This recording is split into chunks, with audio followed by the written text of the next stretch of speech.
So yesterday, Donald Trump unleashed a multi-tweet tirade against Fox News. And we can now say that Donald Trump has fully turned on Fox News exactly as I predicted months ago. First, I'll tell you what Donald Trump said yesterday. Then we'll go back to how this has been building for a while now. Donald Trump is furious that Fox News even had Democrats on their channel saying that it's time to look for something else, and also saying a lot of other bizarre and completely just unintelligible things. So let's take a look. Trump tweeting in a 3-tweet tweet storm yesterday, quote, "Just watch Fox News heavily promoting Democrats through their DNC communications director, spewing out whatever she wanted with zero pushback by anchor Sandra Smith.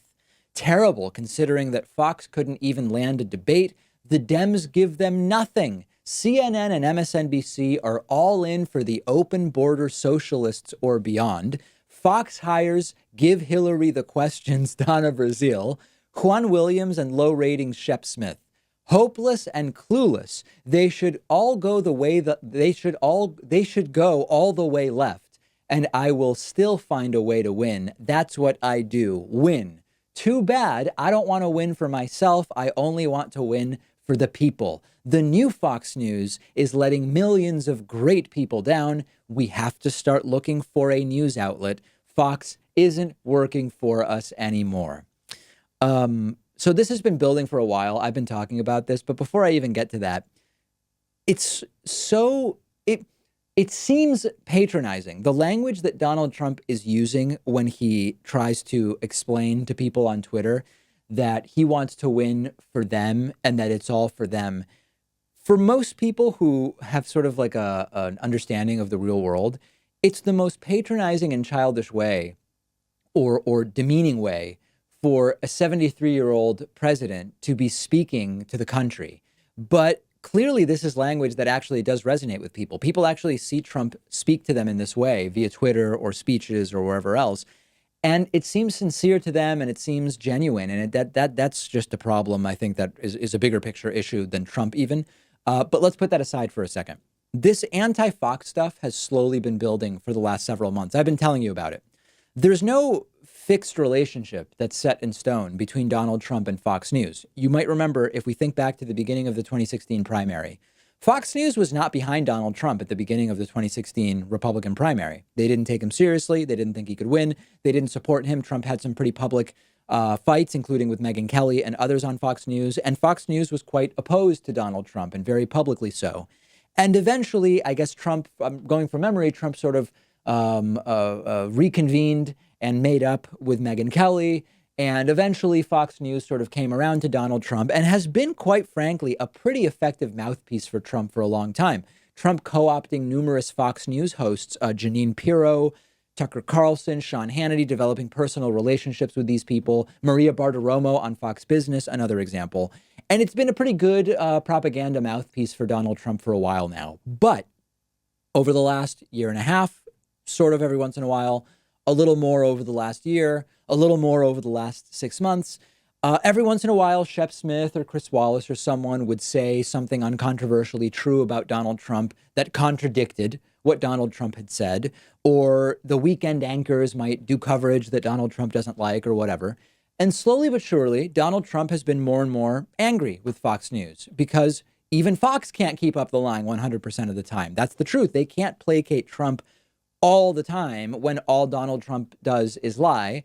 And every once in a while, they have to tell the truth. Now, I've also said that Trump, if he turns on Fox News, may well start promoting the even crazier network OAN, One America News, which, if you watch it, looks almost like a porn parody of what a right-wing news channel would look like. But OAN is not joking. OAN is for real. This is my clip talking about this from a few months ago. Fox News is not necessarily going to stick with Trump. They're about profit and right-wing propaganda in a general sense. Trump might be the vehicle for that propaganda, but he also might not. And just to prepare you, if Trump and Fox have a falling out, you need to know that Donald Trump's network of choice is going to become this absolutely whacked out thing called OAN, the One America News Network, or One America News.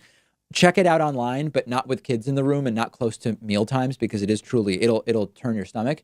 But OAN is where Trump will go if ultimately he abandons Fox News as the propaganda vehicle of choice. And then, of course, about 3 weeks ago, Donald Trump tweeting, "Watching fake news CNN is better than watching Shepard Smith, the lowest rated show on Fox News. Actually, whenever possible, I turn to OANN, One America News Network." So listen, yes, this was written on the wall months ago, and it does seem to be happening. I've said before, we are not going to win in 2020 because of a primary challenge against Trump. We are not going to win in 2020 because Donald Trump gets impeached. We are not going to win in 2020 because Donald Trump turns on Fox News. But every single one of those things could hurt Trump slightly. An impeachment inquiry against Donald Trump would replace coverage of Trump's campaign with coverage of the impeachment inquiry. That might damage Trump half a point in a number of key states. A primary challenge against Donald Trump, which he now has from former Republican Congressman Joe Walsh, and I guess still sort of from former Massachusetts Governor William Weld, although you don't really hear much about that. They're not going to win the primary. But if they get a few points of support from the 20% of Republicans that don't approve of Trump, and then maybe Joe Walsh decides to run as an independent in 2020, maybe it'll siphon off another half point or 1 point or 2 points from Trump in some key state. It's not going to be the sole difference maker that we can count on. And in the same way, if Donald Trump and Fox News part, if Fox remains conservative, but not a pro-Trump 110% of the time propaganda mouthpiece, and instead Donald Trump starts going to promote OAN or whatever, which will have far lower ratings, maybe that also does just a sliver of damage to Trump in some states where it might make a difference. In the end, if we combine all of these things with just getting our base out, half the country doesn't vote. Let's just find people who agree with us and explain to them the importance of voting. All of that together may well lead to Donald Trump's removal. That's my sense right now. And so, listen, I did a stream earlier this week with a former Wall Street financier who now is like an independent trader. And the entire thing struck a lot of people in the audience. Like, this is like very Wall Street center right stuff.